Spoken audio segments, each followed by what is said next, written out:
प्रिय छात्र छात्राओं, हम जो विभिन्न वंशों का जो शासन पढ़ रहे थे, जिसमें मौर्य वंश, उसके बाद मौर्य वंश के बाद शुंग वंश, सातवाहन वंश और सातवाहन के वंश के बाद हम पढ़ रहेंगे अब गुप्त साम्राज्य।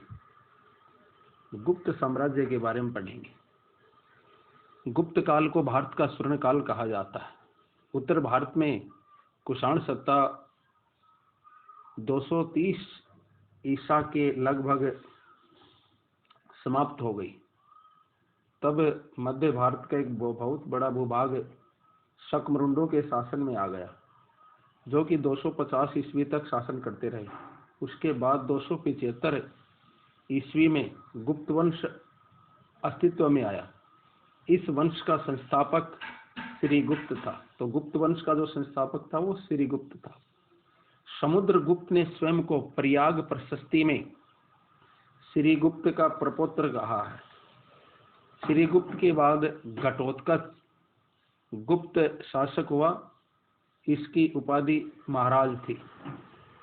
उसके बाद हम देखेंगे इस वंश के बारे में आगे। उसके बाद चंद्रगुप्त प्रथम 320 से 335 ईस्वी तक। घटोत्कच के बाद उसका पुत्र चंद्रगुप्त प्रथम गुप्त वंश का शासक हुआ। इसने महाराजा धीराज की उपाधि धारण की। उसने लिच्छवी वंशीय राजा कुमार देवी से विवाह किया। चंद्रगुप्त प्रथम ने 319 ईस्वी में एक संवत चलाया, जो गुप्त संवत के नाम से प्रसिद्ध है। उसके बाद देखेंगे हम जो गुप्त वंश का जो अगला शासक समुद्रगुप्त। चंद्रगुप्त प्रथम ने समुद्रगुप्त को अपना उत्तराधिकारी नियुक्त किया।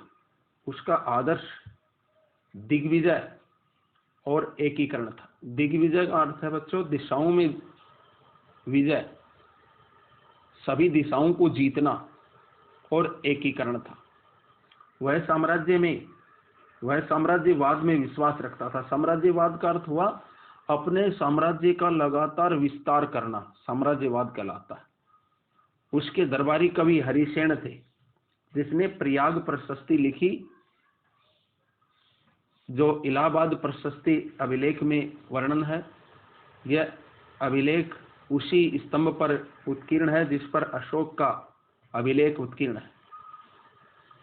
इसके द्वारा जीते गए क्षेत्र 5 समूहों में बांटे जा सकते हैं। गंगा यमुना दोआब के राज्य, पूर्वी हिमालय के राज्य, पूर्वी विंध्यन क्षेत्र के आठविक राज्य, पूर्वी दक्षिण व दक्षिणी भारत के राज्य और शक एवं कुषाण राज्य।